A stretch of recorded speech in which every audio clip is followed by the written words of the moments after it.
So today I'm going to talk about the fourth mirror of relationships. And I've misplaced my notes, so I'm just going to wing it and fingers crossed that this is the only take I have to do. So the fourth mirror asks us to look at our lives and see ourselves in compulsion and addiction. And while most people immediately go to reliance on substance or alcohol or sex or other compulsive behaviors, this is not necessarily what this mirror is asking you to see.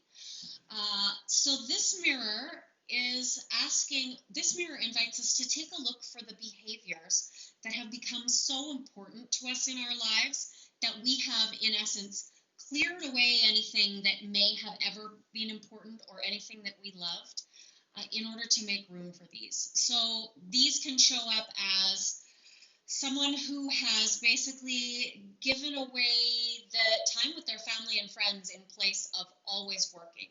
So they're in pursuit of an endless goal. So it is, in essence, a compulsion or an addiction.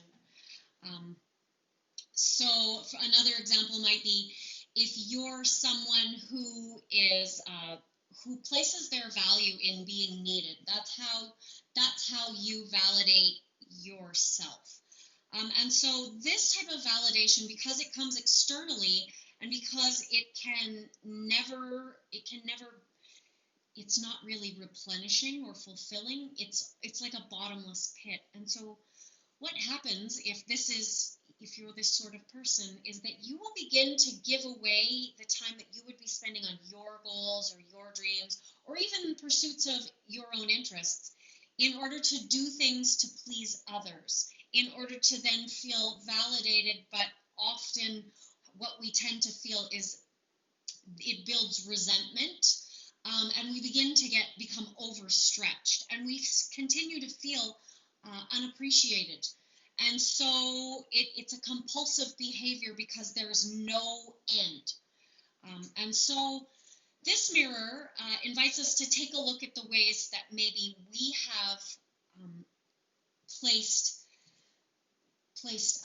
value in something that really does not necessarily bring value to our life. It's very short-lived value that may often be of greater detriment.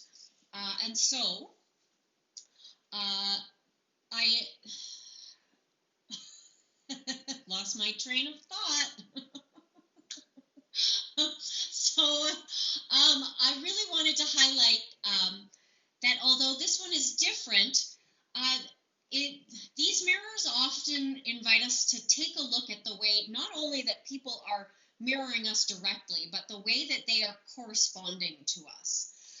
So if you are, because we are in a mirror universe, so if you are finding that people are leaning on you too much, you may not see your own compulsion to be needed, or perhaps you will not allow yourself to ask for help because you feel that it's really important to be strong. But this is another compulsive behavior that can really deteriorate you and your ability to live a fully enriched life.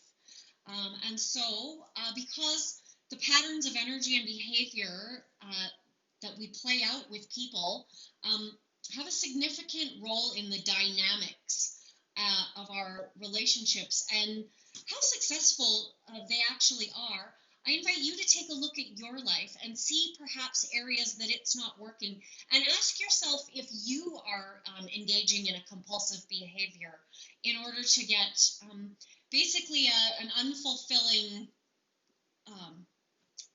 goal. That's not the right word, but I don't have my notes, and so anyhow, I would love to hear about it if you have found any of these behaviors in your life. I know I was the overgiver, I was the control freak, and a bunch of other really unflattering behaviors. And so as I see them in my own life, I've started to deconstruct